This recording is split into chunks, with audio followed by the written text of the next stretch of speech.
Mayank episode 40। दोस्तों, एक गुप्त कमरे के अंदर एक गोल प्लेटफॉर्म पर रखा हुआ सुनहरी डंडी जैसा हथियार खुन्नल रोशनी छोड़ रहा था। उसके पीछे एक पकड़ने वाला हिस्सा था। अगर मयंक यहां होता तो वो तुरंत समझ जाता ये किसी मॉडर्न गन जैसा है, लेकिन इसमें गोली नहीं चलती थी। इसके पीछे से निकलने वाली काली गैस खून के तालाब से टकराते ही पागलों की तरह खून चूसने लगी, जैसे कोई भूखा राक्षस हो। ये देखकर प्रणव और उत्कर्ष दोनों डर गए। हथियार खुद खून पी रहा है, मतलब इसके अंदर कोई अलग ही जगह है। इतना खून कैसे समाता है? ये हथियार बहुत खतरनाक था, इतना खतरनाक कि कल को अपने मालिक को ही नुकसान पहुंचा दे। दोनों ने मन ही मन सोचा, ओल्ड पैलेस मास्टर मर जाए, फिर हम डैक्सिया से दूर ही रहेंगे। ये चीज बहुत डरावनी है। उत्कर्ष ने पूछा, ये कब चलने लायक होगा? एम्परर एक्साये बोला, जब ये काफी खून और ताकत पी लेगा। अभी चलाया तो मालिक को ही चूस लेगा। उत्कर्ष बुदबुदाया, इतना खतरनाक हथियार डीमन कल्ट के पास भी नहीं होगा, लेकिन इससे उस औरत को मार सकते हैं। प्रणव ने अहम सवाल पूछा, तुमने कभी चलाया नहीं तो कैसे पता कि हेवनली बीइंग मरेगा? एम्परर एक्साये बोला, एक बार गलती से चला था, पूरा पहाड़ छेद दिया। अगर पहाड़ टूट सकता है तो गॉड क्यों नहीं? दोनों चुप हो गए। उन्हें मून पैलेस का अपना हथियार याद आ गया। वो भी पहाड़ तोड़ सकता था, मतलब ताकत बराबर, लेकिन फर्क ये था, मून पैलेस वाला हथियार खून नहीं मांगता। उत्कर्ष हंसा, बहुत बढ़िया, अब वो औरत पक्की मरेगी। एम्परर एक्साये भी अंदर से खुश हो गया। अगर मून पैलेस की हेवनली बीइंग मरी तो नॉर्थ कमजोर हो जाएगा, फिर मयंक को मारना आसान होगा। नॉर्थ टूटेगा, हथियार हमारे, और मैं सबसे ताकतवर एम्परर बनूंगा। उसने सपने देखने शुरू कर दिए। सब राजा उसके आगे झुक रहे हैं। North palace. इधर मयंक स्टडी जा रहा था। रास्ते में उसने देखा, बाईवा गार्डन में सिया और पलक हाथ पकड़कर बातें कर रही थी। पिछले कई दिन से पलक रोज आ रही थी। दोनों पक्की दोस्त बन चुकी थी। मयंक ने सोचा, कर्ण अब बेचैन हो रहा है या पलक जल्दी कर रही है। वो जानता था पलक का असली मकसद तईन कल्ट है। वो उसे बलि देना चाहती है। मयंक ने रिया चौहान को भी देखा, फिर चुपचाप स्टडी चला गया।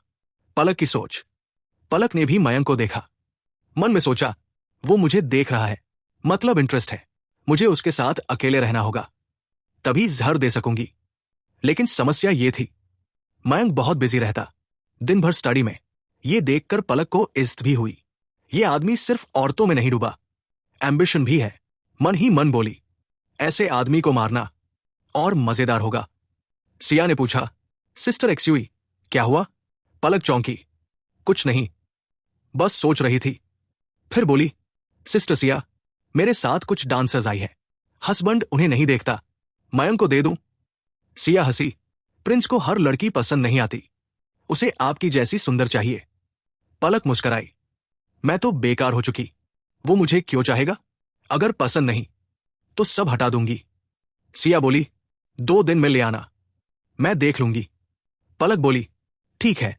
तभी एक नौकरानी आई, प्रिंसेस, प्रिंस बुला रहे हैं, आज दोपहर नॉर्थ पैलेस आए।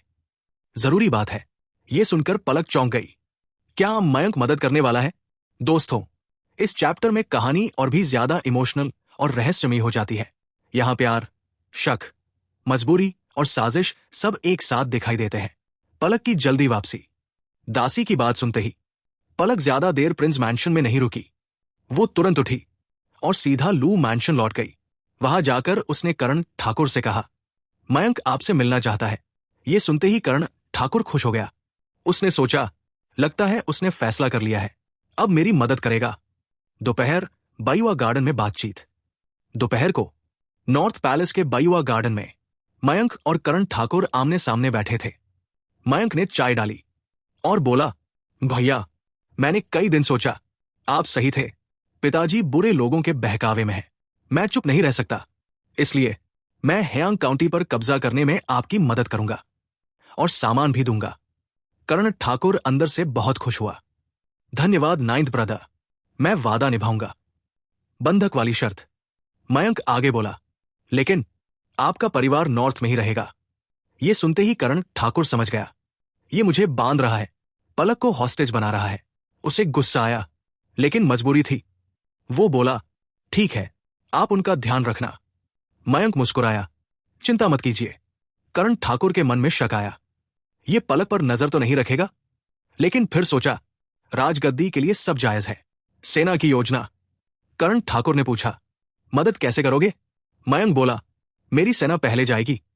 जब आपकी फौज बन जाएगी तो मेरी वापस आ जाएगी। करण ठाकुर थोड़ा निराश हुआ। वो सेना उधार लेना चाहता था, हथियार भी, लेकिन मौका नहीं मिला। फिर भी बोला, धन्यवाद। दोनों मुस्कुराए, लेकिन दोनों के दिल में राज थे। दीपक को जिम्मेदारी। करण ठाकुर जाने के बाद मयंक ने दीपक को बुलाया। हेयांग काउंटी पर हमला तुम संभालोगे, अब तुम्हें बड़ी सेना संभालनी सीखनी होगी। दीपक बहुत खुश हुआ, आखिर मौका मिला। रात यनरोंग युअन। रात को मयंक खाना खाकर यनरोंग युअन पहुंचा।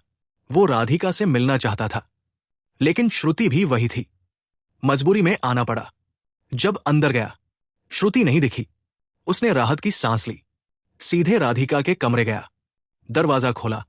रोंग रोंग बेबी, तुम्हारा पति आ गया। लेकिन जैसे ही मुड़ा, वो सन्न रह गया। श्रुति बिस्तर पर बैठी थी, शिकार की तरह घूर रही थी। मास्टर, आप यहां? श्रुति बोली, राधिका मस्ती कर रही है, तो साधना भूल गई? मयंक बोला, मास्टर, हम पति पत्नी हैं, इतनी भी पाबंदी? पलक पर चेतावनी। श्रुति बोली, पलक ठीक नहीं है, उसकी ऑरा गंदी है, सावधान रहना। मयंक चौंका, आपने भी नोटिस किया? धन्यवाद मास्टर। फिर बोला, अब आराम कर लीजिए। श्रुति का असली मकसद। श्रुति बोली, आज रात तुम मेरी मदद करोगे, मेरी ताकत लौटाने में। मयंक समझ गया। फिर वही, अचानक उसका शरीर उड़कर बिस्तर पर गिरा, हिल भी नहीं पाया। श्रुति पास बैठ गई। फिर वही साधना शुरू। मयंक के कपड़े फट गए। वो बेबस था। हर बार मुझे ट्रेनिंग टूल बना देती है। गहरी साधना। उसकी ऊर्जा खींचने लगी, चक्र बनने लगा। मयंक के दिल में गुस्सा और जुनून दोनों जागे, और उसी से साधना और गहरी हो गई। वो समझ गया, अब मैं बच नहीं सकता। श्रुति पर असर। कुछ देर बाद श्रुति के चेहरे पर लाली आ गई, पसीना, सांस तेज। उसे अजीब महसूस होने लगा। मयंक के करीब जाने का मन। ये क्या हो रहा है? उसने समझा, ये टेक्निक का साइड इफेक्ट है, लेकिन मजबूरी में जारी रखा। थोड़ी देर बाद वो और नहीं झेल पाई, रुक गई। बाद का सन्नाटा। मयंक होश में आया। उसने देखा, श्रुति का चेहरा लाल, बाल गीले और भी सुंदर। वो हैरान, हमने छुआ भी नहीं, फिर यह हालत। श्रुति ने गहरी सांस ली, धीरे धीरे खुद को संभाला। दोस्तों, जैसे ही श्रुति पूरी तरह होश में आई, उसकी ठंडी और तेज नजर सीधे मयंक पर जा टिकी। इतनी सीधी नजरों से देखे जाने पर मयंक की रीढ़ में फिर से ठंडक दौड़ गई। मयंक ने घबराकर पूछा, मास्टर, आप ऐसे क्यों देख रही है? श्रुति बिना भाव बदले बोली, कुछ नहीं, लेकिन मन ही मन सोच रही थी। ये टेक्निक सच में इंसान की गहरी इच्छाओं को जगा देती है। अगर इच्छाएं खत्म कर दी जाए तो कल्टीवेशन ही नहीं हो पाएगी। मतलब, ये टेक्निक इच्छा से ही चलती है। श्रुति ने अपने शरीर की ताकत महसूस की, फिर हल्की सी आह भरी। इस रफ्तार से कब पुरानी ताकत वापस आएगी? मयंक ने पूछा, मास्टर, आप उदास क्यों हैं? श्रुति बोली, मेरी रिकवरी बहुत धीमी है, पता नहीं कब पीक पर लौटूंगी। मयंक ने पूछा, आपकी ताकत घटी कैसे? श्रुति बोली, जब मैं इस दुनिया में आई तो हेवनली लॉ ने मुझे दबाया। मैंने विरोध किया तो बिजली गिरी, मैं बुरी तरह घायल हो गई, तभी से ताकत गिर गई। यह सुनकर मयंक सोचने लगा, अगर ऐसा है तो मेरी रजुविनेशन टेक्निक काम आ सकती है। वो मुस्कुराया, मास्टर, मेरे पास एक तरीका है जिससे आप जल्दी ठीक हो सकती है, बस थोड़ा सा प्राइस देना होगा। श्रुति चौंकी, तुम्हारे पास तरीका? मेरी चोट हेवन की है, तुम क्या करोगे? मयंक बोला, अगर भरोसा नहीं तो छोड़िए। श्रुति ने सोचा, इस लड़के के पास कई मौके रहे हैं, शायद कुछ जानता हो। फिर बोली, बताओ, अगर काम किया तो राधिका से मिलने से नहीं रोकूंगी। मयंक सीधा बोला, मास्टर, डुअल कल्टिवेशन। ये सुनते ही श्रुति का चेहरा ठंडा पड़ गया, चारों तरफ बर्फ सी जम गई। मयंक जल्दी से बोला, वो हवा में नहीं, बॉडी टू बॉडी वाला। आपका तरीका काम करता है, पर असर कम है। असल फायदा सीधे संपर्क से होता है। श्रुति गुस्से में बोली, तुम मुझे बेवकूफ समझते हो? मुझ पर भी नजर डाल रहे हो? मरना चाहते हो? मयंक शांत बोला, डिसाइपल को भरोसा है, मास्टर ऐसी नहीं है। श्रुति बोली, बस ये बात दोबारा मत करना। वो जानती थी सबसे अच्छा तरीका वही है, लेकिन अपने शिष्य के साथ नामुमकिन। ये लड़का सच में हद पार कर रहा है। श्रुति उठी, हाथ हिलाया और गायब हो गई। अगला पल अचानक राधिका बिस्तर पर आ गई। वो पास वाले कमरे में ध्यान कर रही थी। अचानक खिंचाव हुआ और यहां आ गई। आंख खोली, मयंक सामने लेटा था, बिना ढंग के कपड़ों के। राधिका चौंकी। मास्टर तो बात करने गई थी, ये क्या? कहीं ये दोनों? वो अंदर से हिल गई। ये कैसे हो सकता है? मास्टर भी उसकी गुरु है। मयंक समझ गया गलतफहमी हो गई है, पर समझाने का मूड नहीं था। वो अभी श्रुति से चिढ़ा हुआ था। सीधे राधिका को पकड़ लिया, बिस्तर पर गिरा दिया। राधिका कुछ पूछने ही वाली थी कि मयंक ने होंठ बंद कर दिए। अब बात बाद में ही होगी। उसी समय राजवीर फैमिली, दीपक और राजवीर बात कर रहे थे। तभी आरोही वर्मा आई। दीपक मुस्कराया, बहन, गुड न्यूज। आरोही, क्या? दीपक गर्व से, मैं साउथ जा रहा हूं, सेना लेकर। अब यानचिंग तुम्हारे हवाले। मतलब पूरा गार्ड्स कैंप अब आरोही के पास। आरोही चौंकी, साउथ? सिंहासन के लिए? दीपक, नहीं, बस कर्ण की मदद। आरोही बोली, अच्छा, लेकिन चेहरा ठंडा। दीपक, तुम खुश नहीं? अब पूरी सेना तुम्हारी है। आरोही बोली, मुझे पीछे रहना पसंद नहीं, मैं मैदान में जाना चाहती हूं। और चली गई। राजवीर हंसा, अरे, प्रिंस उसे बचाना चाहता है, तुम समझते नहीं। दीपक बोला, तो शादी क्यों नहीं करा देते? राजवीर, प्रिंस उसकी मर्जी देख रहा है, छोड़ो। अगली सुबह मयंक राधिका को गले लगाए था, उसके बालों की खुशबू ले रहा था। राधिका बोली, कल रात तुम और मास्टर ने क्या किया? मयंक मुस्कराया, तुम क्या सोचती हो? राधिका पलटी, सीधे आंखों में देखकर, तुमने वो भी किया? मयंक, जलन हो रही है? राधिका, नहीं। मयंक, तो पूछ क्यों रही हो? राधिका ठंडी आवाज में, बस पूछ लिया। दोस्तों, इस चैप्टर में हमें दिखेगा प्यार, चालाकी, राजनीति, युद्ध की तैयारी और आने वाले तूफान के संकेत, सब कुछ एक साथ। यानी कहानी अब पूरी रफ्तार पकड़ चुकी है। राधिका का मन का उलझन, राधिका को मयंक और श्रुति के बीच जो भी था, उससे जलन नहीं थी, लेकिन उसका दिल अजीब सा महसूस करता था।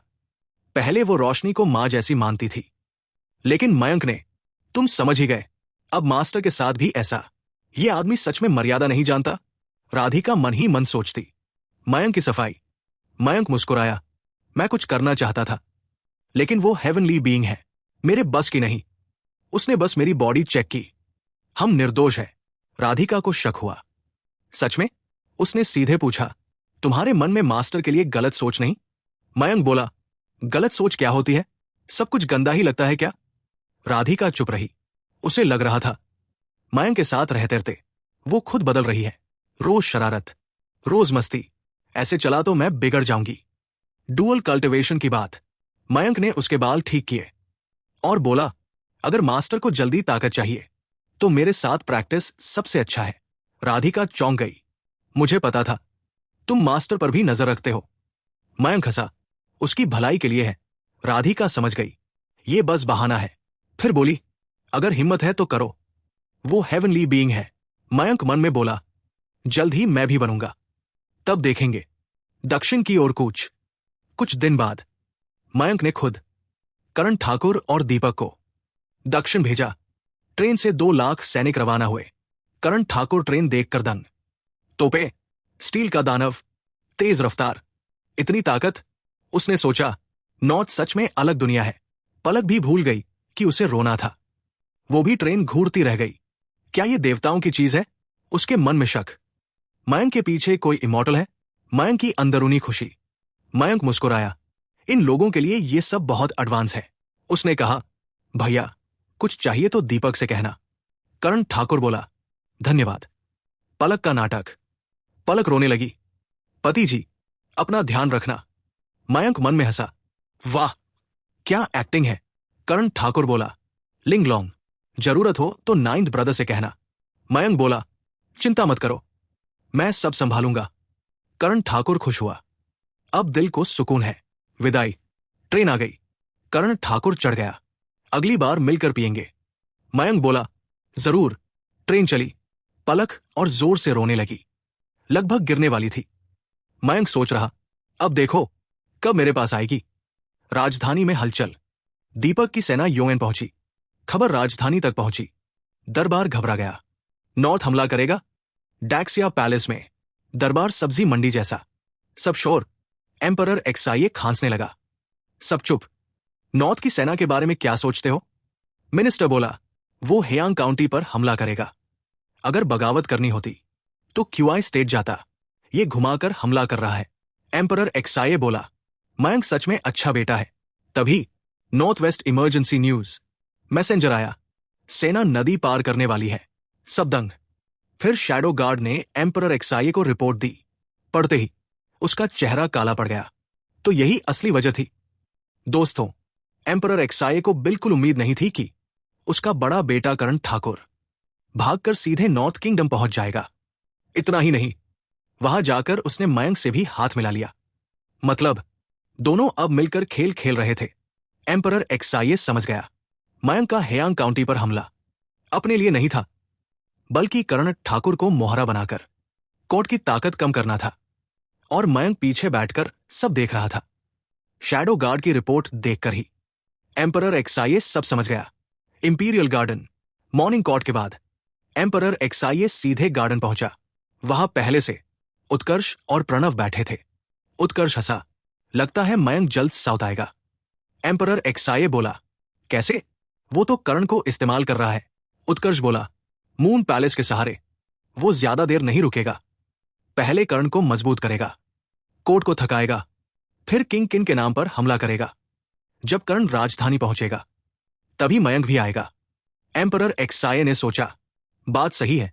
अगर ऐसा हुआ तो किंग झाओ पहले हमला करेगा, कर्ण पीछे से आएगा, मयंक अंत में घुसेगा। मतलब सब एक साथ। तब मयंक को मारना आसान होगा। एम्परर एक्साइए बोला, काश ऐसा ही हो। उत्कर्ष बोला, तो हमें भी जल्दी करनी होगी। एम्परर एक्साइए, हथियार जल्द तैयार होगा। उत्कर्ष, अच्छा। सब सेट था, अब बस नॉर्थ के उतरने का इंतजार। एम्परर एक्साइए मन में हंसा, मयंक मरेगा, फिर मैं गॉड बनूंगा, फिर इन दोनों को भी खत्म करूंगा। पूरी डैक्सिया मेरी होगी। उसे बहुत खुशी हो रही थी। दूसरी तरफ Heyang county, Shannan city. Governor house में एक मोटा आदमी शराब पी रहा था। डांसर नाच रही थी। दो सुंदरियां पास बैठी थी। तभी गार्ड दौड़ता हुआ आया। मैजेस्टी, बड़ी मुसीबत। आदमी गुस्से में, खाना खाते समय परेशान। गार्ड डरकर गिर पड़ा। माफ करें। सबको बाहर भेज दिया। अब बोल। गार्ड बोला, करण ठाकुर ने नॉर्थ से 2 लाख सैनिक लिए हैं। वो नदी के उस पार आ गए हैं। ये सुनते ही आदमी कांप गया। फिर से मुसीबत। इतनी शांति मुश्किल से मिली थी।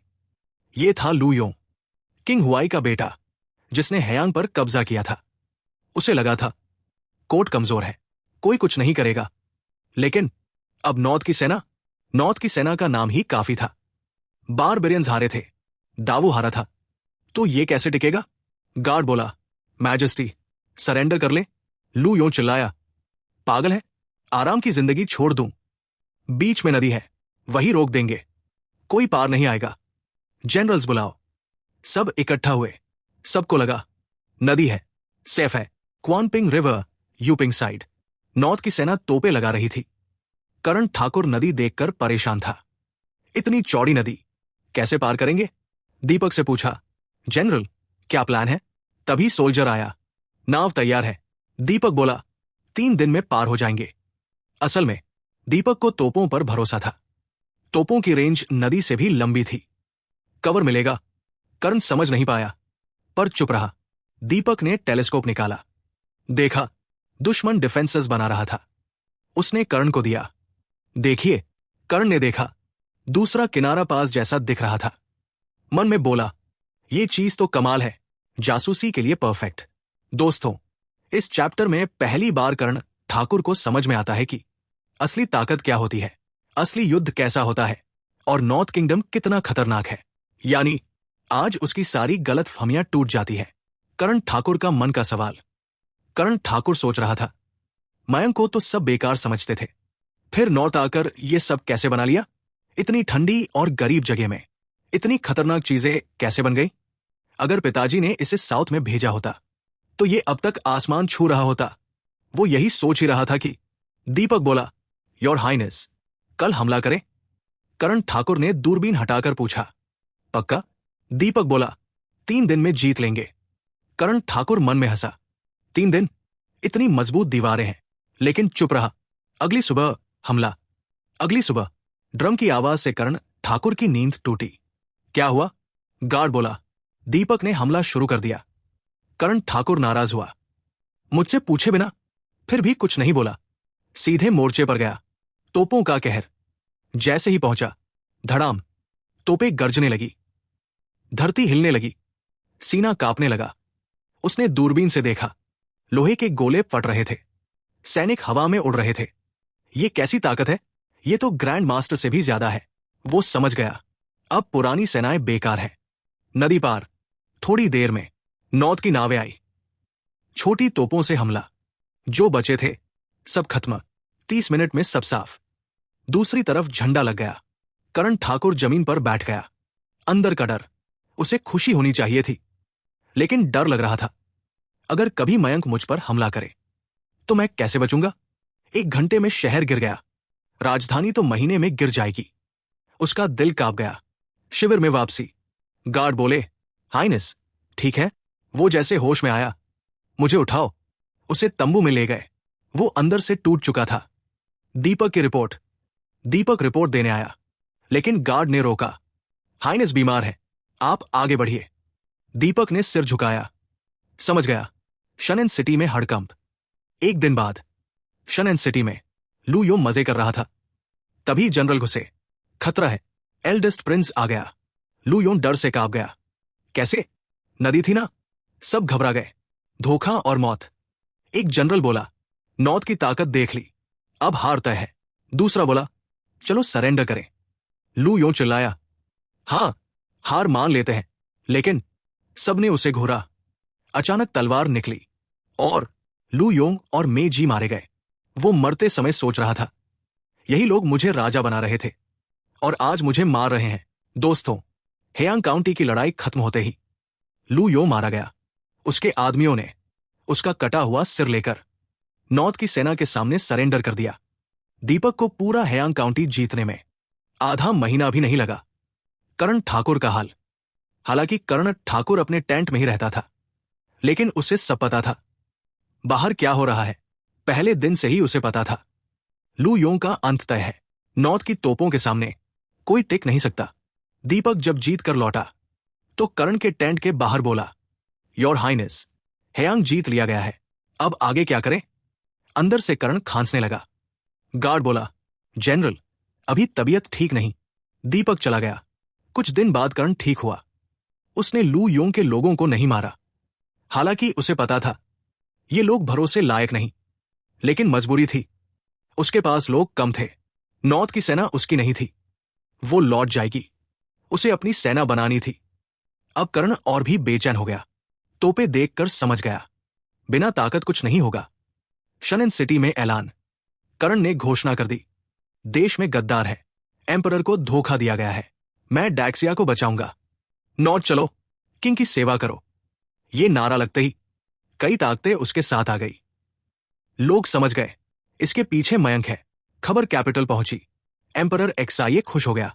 अब कर्ण आएगा, फिर मयंक भी उतरेगा। Northland road mention. इधर पलक काले कपड़ों में बैठी थी। कपड़े इतने हल्के, अंदर की सफेदी झलक रही थी। आशीष ने रिपोर्ट दी। पलक मुस्कराई। नॉर्थ बहुत ताकतवर है, 1 महीने में सब खत्म। आशीष बोला, कंफर्म है, मयंक ही डेस्टिनी का बेटा है, पर मून पैलेस वाली भी वही है। उसे पकड़ना आसान नहीं। पलक बोली, आसान है, मैं उसे फंसाऊंगी। वो सुंदरता पसंद करता है, मैं उसे लुभाऊंगी। बस वो मुझसे प्यार कर ले, फिर बलि दिलवा दूंगी। आशीष घबरा गया। होली गर्ल, ये ठीक नहीं। पलक शांति से, लीडर को जिंदा करना जरूरी है, बाकी बाद में। और ये न्याय मिरर है, इल्यूजन बना दूंगी। आशीष समझ गया, अब प्लान शुरू होगा। North princess mention.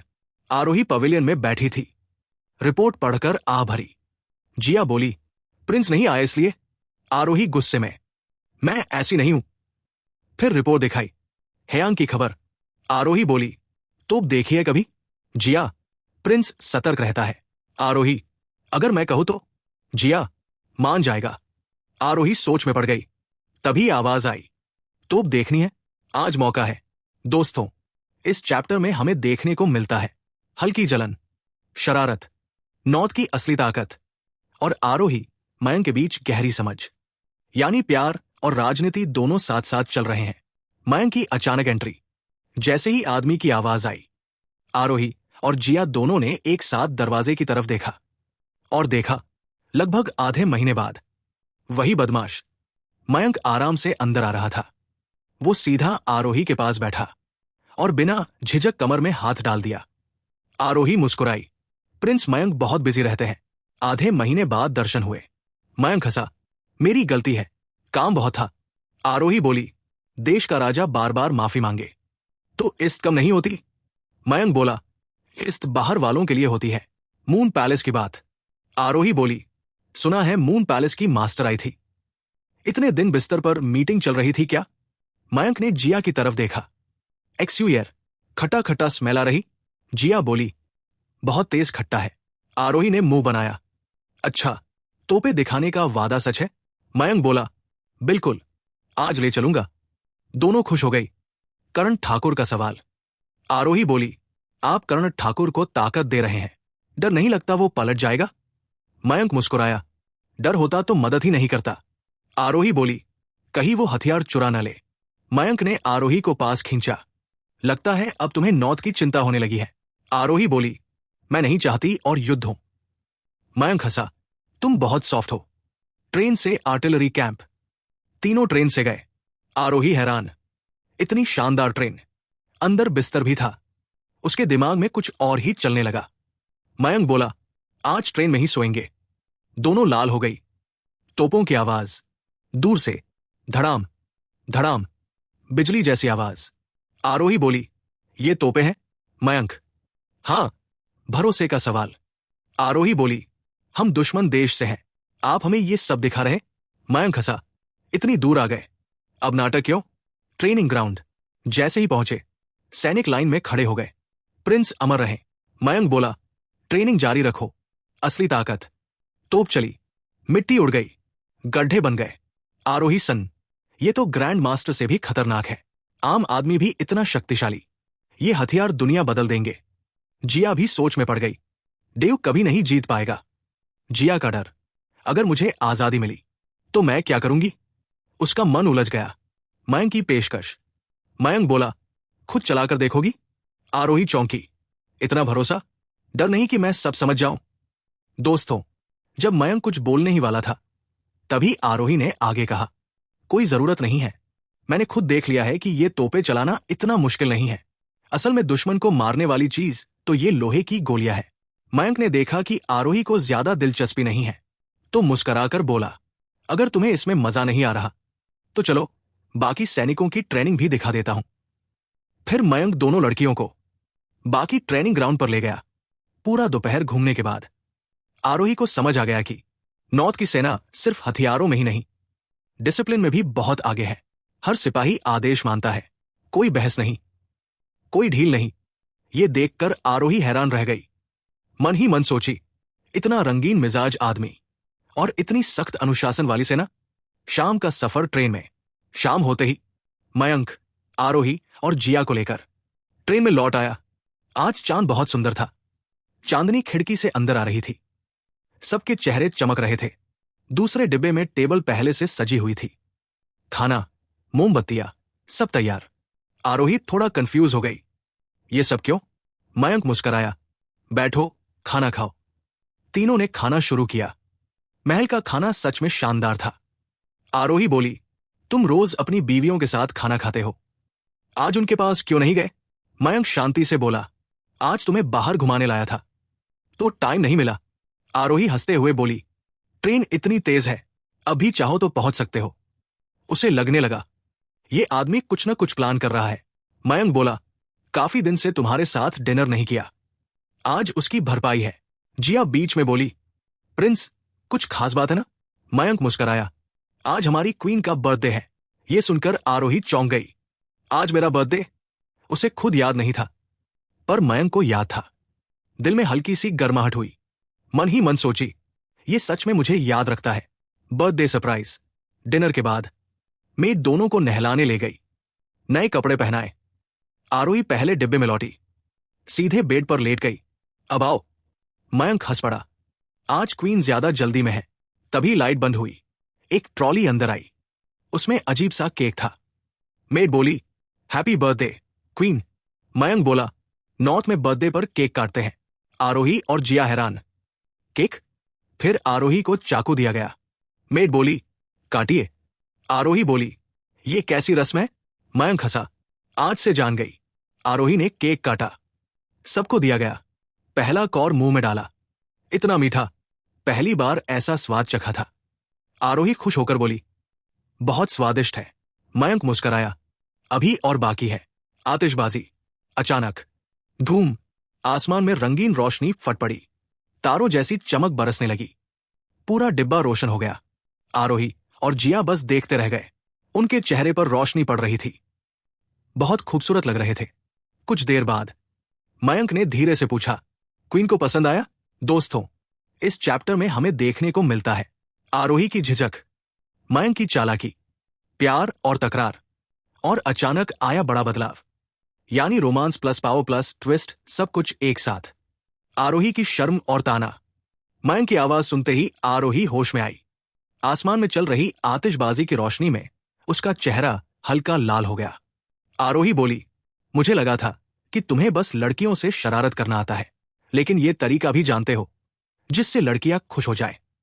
हालांकि अफसोस, ये सब मेरे ऊपर काम नहीं करता। पास खड़ी जिया मन ही मन बोली, अरे वाह। चेहरा लाल, दिल धड़क रहा। फिर भी अकड़ देखो। जिया की चुटकी। जिया मुस्कुराकर बोली, प्रिंस को बधाई हो, आपने प्रिंसेस का दिल जीत लिया है। आरोही ठंडी आवाज में बोली, बकवास मत करो। मयंक मन ही मन हंसा, उसे आरोही का नाटक पसंद था। माहौल बदलने लगा, आसमान में पटाखे फूट रहे थे। आरोही ने थोड़ा केक खाया, फिर बोली, हो गया, हटा दो। लेकिन असल में उसका मन कहीं और ही था। आधे महीने बाद मयंक पास आया था। दिल खुद ब खुद पिघल रहा था। दोस्तों, ये वही होता है ना, मुंह से मना लेकिन दिल से हा। अकेलेपन का पल। नौकरानियां पर्दे गिरा गई, कमरे में हल्की पीली रोशनी जल गई। आरोही और भी खूबसूरत लगने लगी। आरोही बोली, अगर ये सब जिया के लिए करते तो वो जान दे देती, लेकिन मेरे लिए किया तो बेकार गया। मयंक मुस्कुराया, उसे बेड पर लिटाया और बोला, लगता है महारानी का दिल पत्थर का है, लेकिन मुझे पत्थर पिघलाना आता है। आरोही बोली, तो दिखाओ अपनी काबिलियत। प्यार की शुरुआत। मयंक झुका और आरोही के होठों को छू लिया। पहले आरोही ने हल्का विरोध किया, फिर खुद उसे पकड़ लिया। जिया ने देखा और मन ही मन बोली, अरे ये भी हमारी तरह ही निकली। अचानक चमत्कार। कुछ देर बाद अचानक आरोही के शरीर से सुनहरी रोशनी निकलने लगी। आसमान में ऊर्जा का घेरा बनने लगा। पूरा ट्रेन हिल गया। मयंक चौंक गया, ये तो हेडाउ स्टेज है। आरोही अब स्यूडो सेलेस्टियल बन गई। जिया भी हैरान रह गई, इतना बड़ा बदलाव। इस माहौल में सुबह का सीन। सुबह सूरज की रोशनी अंदर आई, कपड़े इधर उधर पड़े थे। मयंक बीच में, एक तरफ आरोही, दूसरी तरफ जिया। तीनों पास पास लेटे थे। आरोही उठी और बोली, मानती हूं, प्रिंस में काबिलियत है, अब तुम मेरे मेल फेवरेट हो। जिया हंस पड़ी, पहली बार देखा, फेवरेट बनकर भी रो रही थी। आरोही बोली, अगर अलीशा आई तो तुम्हें अच्छे से सिखाऊंगी। भविष्य की बात। मयंक बोला, लगता है तुम्हें भरोसा है कि डेयू गिरेगा। आरोही बोली, अगर तुम जीत गए तो मैं अलीशा को भी मना लूंगी। फिर मयंक गंभीर होकर बोला, सच बताओ, तुम्हारा हेवनली टेस्ट क्या है? आरोही तुरंत बोली, इतनी जरूरी बात तुम्हें क्यों बताऊं? मयंक मुस्कुराया, भले ना बताओ, लेकिन लगता है इसका रिश्ता मुझसे है। आरोही का दिल धक से रह गया, ये बात इसे पता नहीं चलनी चाहिए। जिया का झटका। जिया सोच में पड़ गई, तो कल की रोशनी का मतलब? आरोही अब स्यूडो सेलेस्टियल है, इतना जल्दी, इतना अजीब तरीका। ये दुनिया सच में अजीब है। दोस्तों, इस चैप्टर की शुरुआत होती है एक रहस्यमयी दुनिया से, जहां चारों तरफ धुंध ही धुंध फैली हुई है। रहस्यमयी पहाड़ पर खड़ी महिला। एक ऊंचे पहाड़ की चोटी पर बैंगनी रंग के कपड़े पहने एक महिला खड़ी थी। वो दूर तक फैली काली धुंध को देख रही थी। ये पहाड़ की चोटी दुनिया की उन गिनी चुनी जगहों में से एक थी जहां धुंध नहीं थी। वो महिला खुद से बोली, लगता है अब ये बंधन टूटने वाला है। पता नहीं जब मैं उस दुनिया में लौटूंगी तो क्या अपने दोनों शिष्यों को फिर से देख पाऊंगी या नहीं। उसे पता था यह प्रक्रिया जल्दी पूरी नहीं होगी। शायद 10 साल, शायद 100 साल। अमर साधकों के लिए 100 साल कुछ नहीं, लेकिन आम इंसानों के लिए यह पूरी जिंदगी होती है। उसके मन में डर बैठ गया। अगर मेरे शिष्य स्वर्गीय स्तर तक नहीं पहुंचे तो मैं लौटकर सिर्फ उनकी कब्र ही देखूंगी। ये सोचकर वो धीरे से आह भरती है। रहस्यमयी पुरुष की एंट्री। तभी पीछे से एक सफेद कपड़ों वाला आदमी आया। वो बिल्कुल किसी देवता जैसा लग रहा था। वो मुस्कुराकर बोला, जूनियर सिस्टर, अब बस थोड़ा समय और फिर हमारा इमॉर्टल सेक्ट फिर से उठ खड़ा होगा। महिला ने गंभीर होकर कहा, ब्रदर, तुम भूल गए हम यहां क्यों फंसे हैं?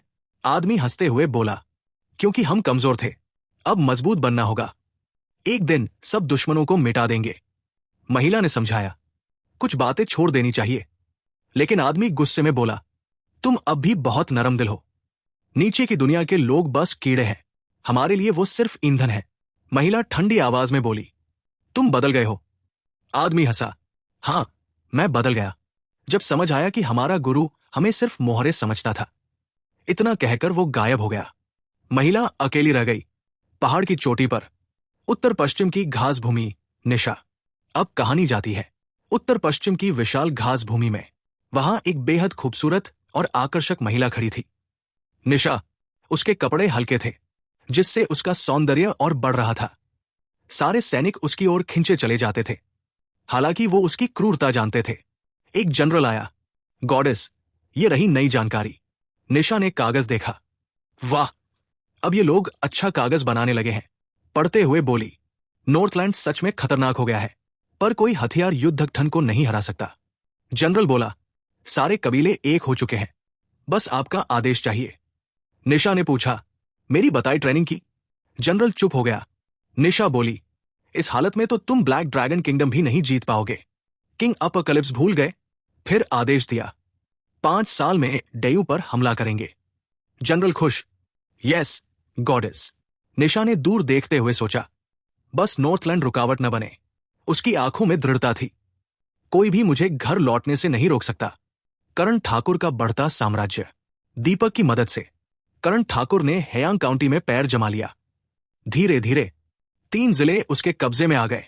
1 साल में राजधानी तक पहुंच सकता था। लेकिन वो जानता था वो अभी भी मयंक का मोहरा है, इसलिए उसने डीमन कल्ट से संपर्क बढ़ाया। हथियार पाने की कोशिश की। तोपों का डर उसके दिमाग में बैठ गया था। उसे बुरे सपने आते थे। उसने चोरी करवाने की कोशिश की, पर सब नाकाम। सीक्रेट गार्ड को सब पता चल गया। मयंक को खबर। नॉर्थ पैलेस में रोहन ने रिपोर्ट दी। मयंक बोला, किसने किया पता चला? रोहन, सब जहर खाकर मर गए। मयंक हंसा, भैया तो देखकर घबरा गया है। फिर बोला, अब दीपक को वापस बुलाओ। पत्र लिखा, आदेश भेजा। तभी मेड आई।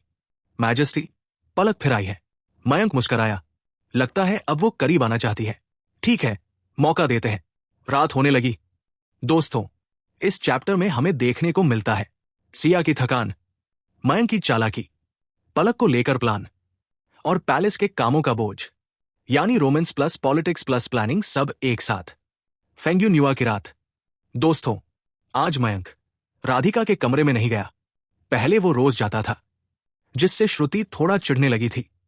मयंक ने सिया को पीछे से पकड़ लिया, उसकी कमर पर हाथ रखा, सीने से लगाकर कंधे पर सिर रख दिया। धीरे से उसके कान में बोला, मेरी प्यारी सिया, अगर कल फिर एम्परर की पत्नी आए तो मेरी थोड़ी मदद कर देना। सिया अभी अभी मयंक के साथ थी। थकी हुई आवाज में बोली, हसबंड, बताइए ना। मयंक बोला, उसके साथ मुझे अकेले मिलने का मौका दिला देना। वो रोज आती है, मतलब वो मुझसे करीब आना चाहती है। अब मौका नहीं मिलता तो मैं खुद मौका बनाऊंगा। सिया की हल्की जलन। पलक का नाम सुनते ही सिया का मन थोड़ा बदल गया। वो बोली, हस्बैंड, आप उस पर कुछ करने वाले तो नहीं हो ना? मयंक मुस्कुराया, क्या लगता है मेरी जान? सिया ने गहरी सांस ली। मैं समझ गई, मतलब दिल में थोड़ा डर भी, थोड़ी जलन भी, पैलेस के काम का बोझ। फिर सिया बोली, हस्बैंड, मुझे आपसे एक बात करनी है। मयंक ने उसे सामने घुमाया, गले लगाया और बोला, बोलो मेरी रानी। सिया बोली, अब पैलेस की जायदाद बहुत बढ़ गई है, मैं अकेले सब नहीं संभाल पा रही। दोस्तों, पहले काम कम था तो सिया आराम से संभाल लेती थी। अब तो दुकानें, फैक्ट्री, व्यापार, जमीन, सब मिलाकर बड़ी कंपनियों जैसा सिस्टम बन गया था। दिन रात काम, नींद भी पूरी नहीं। मयंक समझ गया। वो बोला, क्या कोई भरोसेमंद इंसान है? सिया बोली, फैसला आप ही करें। मैं नहीं चाहती लोग सोचे कि मैं अपनी ताकत बना रही हूं। मतलब वो राजनीति से दूर रहना चाहती थी। आरोही का नाम। मयंक कुछ सोचकर बोला, मेरे पास एक इंसान है जो काबिल है, लेकिन उसकी हालत थोड़ी अलग है। सिया तुरंत समझ गई, आरोही? मयंक बोला, हां, वो तेज है, समझदार है, यूं ही बंद रहकर परेशान रहती है। कुछ काम उसे देना चाहता हूं। सिया चुप हो गई। उसके मन में डर था। आरोही बहुत एम्बिशियस थी। पहले क्वीन बनना चाहती थी, अब भी उसके सपने बड़े थे। अगर ऐसी औरत अंदर आई तो पैलेस का संतुलन बिगड़ सकता था। सिया बोली, थोड़ा डर लगता है। मयंक मुस्कुराया, अगर ज्यादा उड़ने लगी तो मैं खुद रोक दूंगा। सिया बोली, फिर ठीक है, नाम का सवाल। सिया ने फिर पूछा, लेकिन वो अभी आपकी ऑफिशियल पत्नी नहीं है। अगर उसे काम दिया तो लोग शक करेंगे। मयंक सोचकर बोला, ऐसा करते हैं, वो काम करेगी, लेकिन तुम्हारे नाम से। सिया बोली, वो मानेगी? मयंक हंसा, जरूर मानेगी। रोमांस की वापसी। मयंक बोला, चलो अब काम छोड़ो, आज तुम्हारी कल्टीवेशन स्टेबल करूंगा। इतना कहकर उसने सिया को नीचे लिटाया और होंठों पर किस कर दिया। रात धीरे धीरे गहरी हो गई। सुबह आरोही के कमरे में, सुबह की धूप कमरे में आई। सोने की किरणें शरीर पर पड़ रही थी। आरोही उठी, कंबल हटाया। उसका बदन खुला हुआ था। वो बड़बड़ाई, सब उस आदमी की वजह से। अब बिना कपड़ों के सोने की आदत लग गई। पहले वो हमेशा कपड़े पहनकर सोती थी, अब कभी खुद ही उतार देती थी। अब उसे कपड़ों में घुटन लगती थी। दिल चाहता उसके पास रहूं। आरोही की सोच। आरोही कमरे को देखकर बोली, सब कुछ सपना जैसा लगता है। जिस आदमी ने मुझे जीता, अब उसी के बिना नहीं रह सकती। मेरी हेवनली बनने की शर्त भी उसी से जुड़ी है। भगवान भी मजाक करता है। फिर धीरे से बोली, जो लिखा है वही होगा, यही मेरी किस्मत है। दोस्तों, आरोही कभी भी किस्मत पर भरोसा करने वाली लड़की नहीं रही। अगर वो किस्मत पर यकीन करती तो कभी एम्प्रेस बनने का सपना नहीं देखती, क्योंकि दावो डायनेस्टी में सदियों से राजा हमेशा पुरुष ही रहे थे और महिला शासक तो बहुत ही कम हुए थे। लेकिन पिछले कुछ सालों में, खासतौर पर मयंक से जुड़ी चीजों के बाद, आरोही को लगने लगा शायद किस्मत सच में होती है। स्नानगृह में आरोही ने मेड से पूछा, गर्म पानी तैयार है? मेड बोली, हां योर हाइनेस। आरोही बिना कपड़े पहने सीधे स्नानगृह चली गई। भाप उठ रही थी, पानी गर्म था। अंदर जाते ही उसका सारा थकान गायब हो गया। वो बीच में बैठ गई। तभी पीछे से किसी के आने की आवाज आई। उसने सोचा शायद क्षियाओ आई होगी, इसलिए ध्यान नहीं दिया। फिर उसके कंधों पर हाथ पड़े। धीरे धीरे मसाज होने लगी। आरोही को इतना अच्छा लगा कि आंखें बंद कर ली। लेकिन कुछ देर बाद उसे कुछ अजीब लगा। हाथ अब कंधों से आगे बढ़ रहे थे। आरोही ने आंख खोली। क्षियाओया, मैंने कंधे दबाने को कहा था। तभी मजबूत बाहों ने उसकी कमर पकड़ ली। उस पल आरोही समझ गई, ये तो वही है। उसने गुस्से से कहा, प्रिंस, चोरी छिपे आना इतना पसंद है? मयंक हंसते हुए बोला, वन, तुमने तुरंत पहचान लिया। आरोही बोली, मेरे पास बिना एहसास कराए आने वाला इस दुनिया में सिर्फ तुम ही हो। बातों की शुरुआत। आरोही ने पूछा, सुबह सुबह क्यों आहो? कुछ काम है ना? मयंक मुस्कराया, बीवी बहुत समझदार है। आरोही बोली, सीधे बोलो। मयंक, इतने दिन से महल में बंद हो, बोर नहीं होती?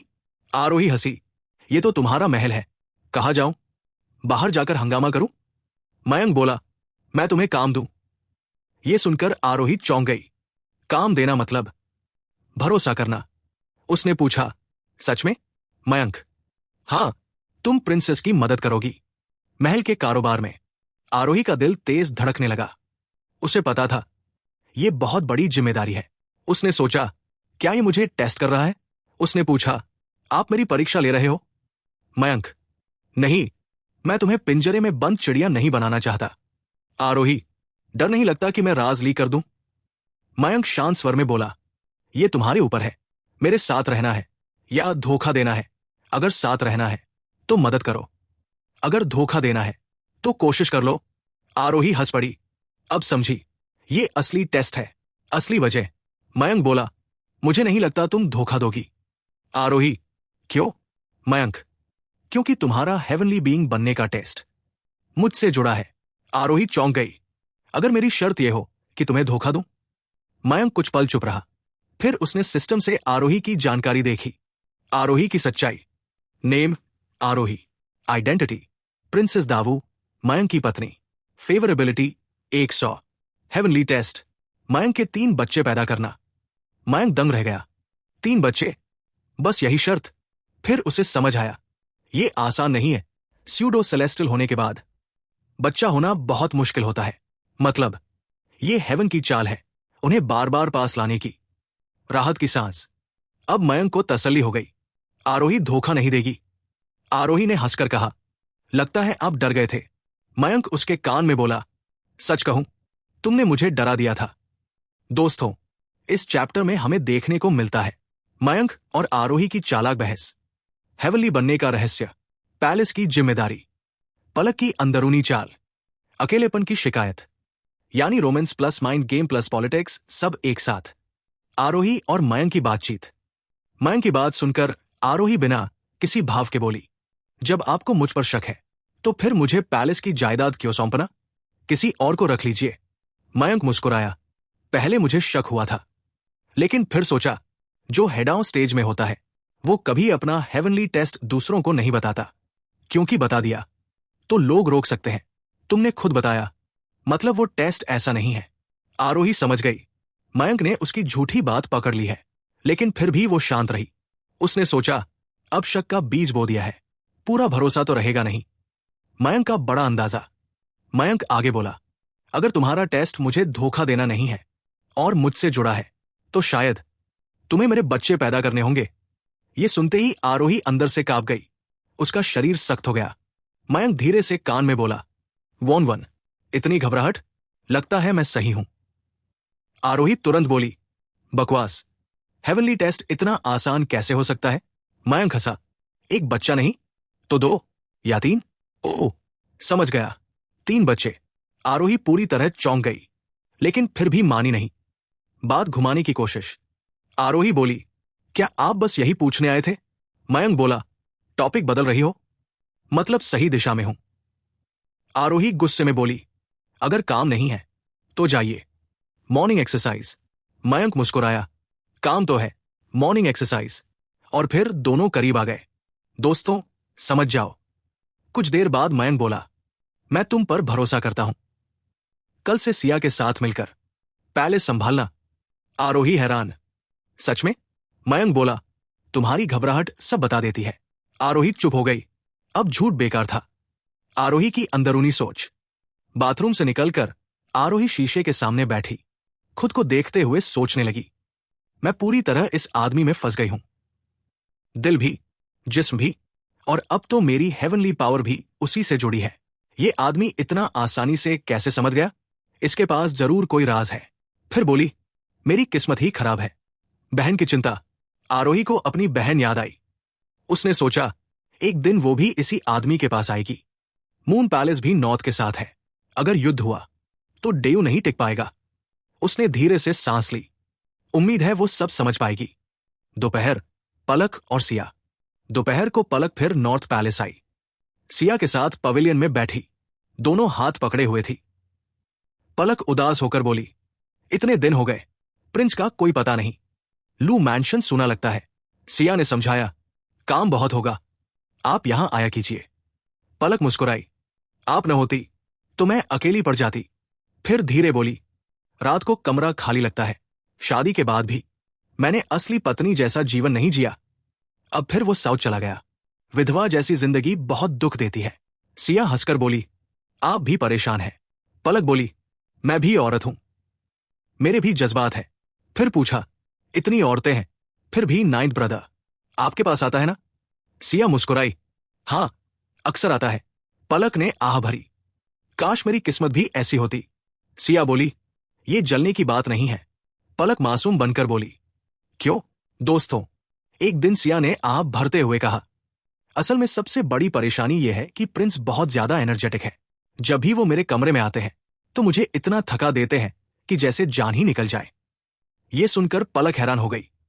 इतनी सारी महिलाएं हैं महल में, फिर भी क्या कोई भी नाइन्थ ब्रदर की एनर्जी कम नहीं कर पाती? अब सिया की बारी थी आह भरने की। क्या बताओ, इतनी सारी पत्नियां और उपपत्नी मिलकर भी प्रिंस का मुकाबला नहीं कर पाती। पलक ने बनावटी हैरानी से कहा, इतने ताकतवर है नाइन्थ ब्रदर? सिया मुस्कराई, काश सिस्टर एक्सयूई ने प्रिंस से शादी की होती तो आज मेरी परेशानी समझ पाती। पलक हल्की मुस्कान के साथ बोली, सब किस्मत की बात है, मेरे नसीब में ये सुख नहीं लिखा था। कपड़ों की बात। तभी सिया को कुछ याद आया। सिस्टर एक्सयूई, प्रिंस मैंशन के गारमेंट फैक्ट्री ने नए कपड़े बनाए हैं, तुम ट्राई करोगी? पलक चौंक गई। कपड़े ट्राई करना मतलब इनर कोर्टयार्ड में जाना। वहां जाने का मौका मिल गया तो मयंक के और करीब जाने का रास्ता खुलेगा। पलक तुरंत बोली, हां, मुझे वहां के कपड़े बहुत पसंद हैं। सिया खुश होकर बोली, चलो मेरे साथ। इनर कोर्टयार्ड में दोनों एक खाली कमरे में पहुंची। वहीं नए कपड़े मंगवाए गए। पलक एक एक करके कपड़े ट्राई करने लगी। धीरे धीरे वो इतने डूब गई कि अपना असली मकसद ही भूल गई। कुछ देर बाद सिया ने एक काली जालीदार ड्रेस निकाली। सिस्टर एक्सयूई, ये कैसी लगी? पलक की आंखें चमक उठीं। उसे काले कपड़े बहुत पसंद थे। बहुत सुंदर है, क्या ये बिकेगी भी? उसने पूछा। सिया बोली, अगर तुम्हें पसंद है तो ये तुम्हारी हुई। पलक खुश होकर बोली, धन्यवाद सिस्टर सिया। काली ड्रेस में पलक। पलक ने वो ड्रेस पहन ली। ड्रेस उसके शरीर पर बिल्कुल फिट बैठ रही थी, हल्की सी पारदर्शी और बेहद आकर्षक। आईने के सामने खड़ी होकर वो खुद को देखने लगी। उसे खुद पर बहुत गर्व महसूस हो रहा था। अचानक मोर। तभी एक मेड आई और सिया से कुछ बोली। सिया ने कहा, सिस्टर एक्सयूई, मुझे थोड़ा काम है, तुम ट्राई करती रहो, मैं आती हूं। पलक बोली, ठीक है। सिया चली गई और पलक समझ नहीं पाई कि ये सब एक प्लान था। कुछ देर बाद दरवाजा फिर खुला। पलक ने सोचा सिया आई होगी। सिस्टर सिया, ये ड्रेस। लेकिन अचानक वो रुक गई क्योंकि सामने मयंक खड़ा था। मयंक की एंट्री। पलक के दिल में खुशी दौड़ गई। वाह, आज किस्मत चमक गई। मयंक मुस्कराया, ओह, सिस्टर इन लॉ यहां है, मुझे लगा सिया होगी। पलक बोली, वो थोड़ी देर के लिए गई है। मयंक की नजर पलक की ड्रेस पर टिक गई। उसकी लंबी टांगें साफ दिख रही थी। वो चाहकर भी नजर नहीं हटा पाया। पलक मन ही मन खुश हो गई। बिना कोशिश किए ही फंस गया। मेज को भेजना। मयंक ने कहा, जाओ प्रिंसेस को ढूंढ कर लाओ। मेज समझ गई और बाहर चली गई। अब कमरे में सिर्फ दोनों थे। पलक का दिल तेज धड़कने लगा। अब मौका है, मीठी बातें। मयंक मुस्कराया, सिस्टर इन लॉ, आज बहुत खूबसूरत लग रही हो। पलक ने शर्माते हुए कहा, नाइन्थ ब्रदर आज भी मीठा बोलते हो, इसीलिए सब आपसे प्यार करती है। मयंक हंसा, सिर्फ बातों की वजह से नहीं। पलक, तो फिर क्यों? मयंक, बाद में पता चलेगा। अकेलेपन की बात। मयंक ने अचानक पूछा, भाई युद्ध में है, अकेलापन नहीं लगता? पलक बोली, लगता है, बहुत लगता है, लेकिन क्या करूं? पत्नी हूं, इंतजार करना ही पड़ेगा। आपकी पत्नियां कितनी खुशकिस्मत है जो रोज आपके साथ रहती है। नजदीक आया। मयंक धीरे धीरे पास आया। फिर बोला, खुशकिस्मत? वो तो रोज शिकायत करती है। पलक हंसी, जिनके पास सब होता है उन्हें कद्र नहीं होती। मयंक, तो सिस्टर इन लॉ बहुत परेशान है? पलक, हां, थोड़ा दर्द तो है। मयंक गंभीर होकर बोला, ये मेरी गलती है। मैंने भाई से वादा किया था कि तुम्हारा ध्यान रखूंगा। अब जब पता चला कि तुम दुखी हो तो मुझे कुछ करना चाहिए। पलक का जादू। पलक ने अपनी चार्म टेक्निक इस्तेमाल की और बोली, ये आपकी गलती नहीं है, सब आपके भाई की गलती है। वो यहां होते तब भी मैं दुखी ही रहती। दोस्तों, इस चैप्टर में हमें दिखता है पलक की चालाकी, मयंक की चाल चार्म टेक्निक बनाम माइंड कंट्रोल, धोखा, प्लान और साजिश, यानी पूरा चैप्टर माइंड गेम से भरा हुआ है। पलक का दुखी चेहरा। इस वक्त पलक का चेहरा बहुत उदास लग रहा था। ऐसा लग रहा था जैसे उस पर कोई बहुत बड़ा जुल्म हुआ हो। मयंक ने नकली चिंता दिखाते हुए पूछा, भाभी, ऐसा क्यों कह रही हो? क्या भाई हुआंग आपको ठीक से नहीं रखते? पलक ने गहरी सांस ली। तुम्हारे भाई को सिर्फ कल्टीवेशन से मतलब है, औरतों में कोई दिलचस्पी नहीं।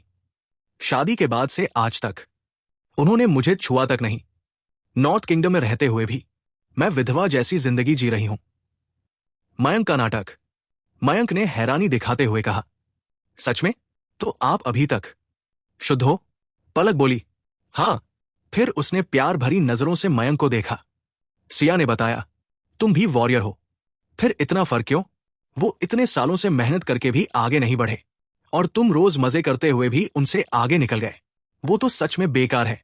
मयंक जल्दी बोला, भाभी, धीरे बोलो, भाई को पता चला तो गुस्सा करेंगे। पलक मुस्कुराई, यहां सिर्फ हम दोनों हैं। अगर पता चलेगा तो तुमने ही बताया होगा। पलक का हमला। इतना कहकर पलक पास आई। उसने हाथ मयंक के सीने पर रखा, धीरे धीरे सहलाने लगी। क्या तुम मुझे ऐसे ही तड़पता देख सकते हो? मयंक अंदर ही अंदर हंसा। आखिरकार असली रंग दिखा ही दिया।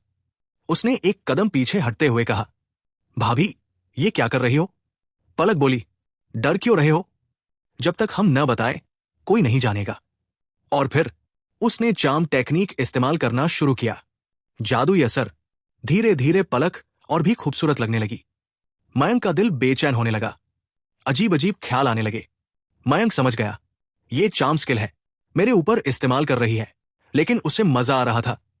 वो जानबूझकर नाटक करता रहा। नकली बेहोशी। पलक बोली, क्या मैं सुंदर हूं? मयंक बुदबुदाया, बहुत सुंदर, सबसे सुंदर। पलक खुश हो गई। अब उसने असली सवाल पूछा, नॉर्थ की हथियार कहां से आए? मयंक बोला, मेरे मास्टर ने दिए। पलक चौंकी, मास्टर? मून पैलेस के लॉर्ड? अब सब साफ हो गया। मून पैलेस ही पीछे है। पलक के मन में चालें चलने लगी। अगर मैंने इस मोहरे को काबू कर लिया तो मून पैलेस का खेल बिगाड़ सकती हूं। पलक की नई सोच। उसने मयंक का चेहरा सहलाया। डेस्टिनी का बेटा सच में हैंडसम है। इतना अच्छा मटेरियल बलि देना अफसोस की बात है। क्यों ना हेवनली मेडन स्किल आजमाओ। उसका शरीर गर्म होने लगा। वो खुद भी आकर्षित होने लगी। अब वो दुविधा में पड़ गई। लीडर को चाहिए या मैं पहले इस्तेमाल कर लूं? फिर उसने सोचा, थोड़ा फायदा मुझे भी मिल जाएगा। सीधा ऑफर। वो मयंक के कान में फूंकी, छोटे भाई, मेरे साथ खुशियां मनाओगे? मयंक ने नाटक किया, सोचूंगा। पलक मुस्कुराई, तो चलो। सिया को हटाना। पलक बोली, पहले सिया को दूर भेजो। मयंक ने नौकरानी से कहा, प्रिंसेस को स्टडी में भेज दो, जब तक मैं न बुलाऊं। कोई अंदर ना आए। दरवाजा बंद। अब दोनों अकेले। पलक खुश, अब कोई नहीं आएगा। असली सच, नैरेटर स्टाइल। दोस्तों, असल में पलक सोच रही थी कि वो मयंक को फंसा रही है, लेकिन सच्चाई उल्टी थी। मयंक भी माइंड कंट्रोल इस्तेमाल कर रहा था। Charm plus mind control. Palak खुद फंस गई। उसे लगा ये उसकी इच्छा है, पर असल में वो धीरे धीरे मयंक के असर में जा रही थी। आखिरी सीन। पलक ने झट से मयंक को बिस्तर पर गिराया, कपड़े फाड़ दिए, और तभी वो अचानक ठिठक गई, हैरान रह गई। Episode and. Thanks for watching.